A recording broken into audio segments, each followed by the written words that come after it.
So finally guys আমাদের স্কুটিটাকে নিয়ে আমি নতুন একটি গ্যারেজে চলে এসেছি, যেটা আমার বন্ধুর একটি চেনাশোনা গ্যারেজ। তো এই গ্যারেজে আমি স্কুটিটা আজকের জন্য রেখে গিয়েছি। তো পরের দিন সকালবেলা তারা হন্ডা শোরুমে নিয়ে গেছিলো আমার স্কুটিটাকে। তো সেখানে আমাদের কাজ শুরু হয়ে যায়।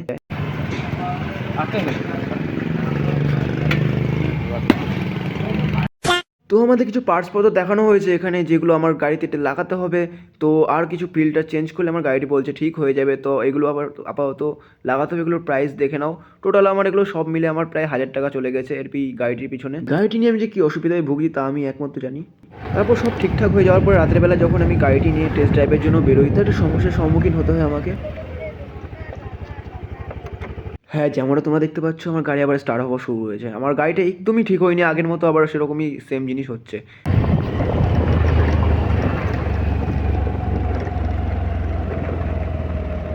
ব্যাস, সব শেষ।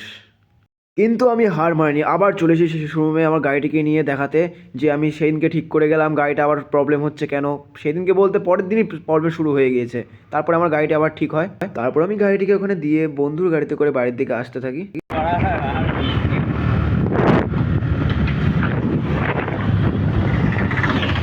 ব্যাস, এবার আমার দিন শেষ।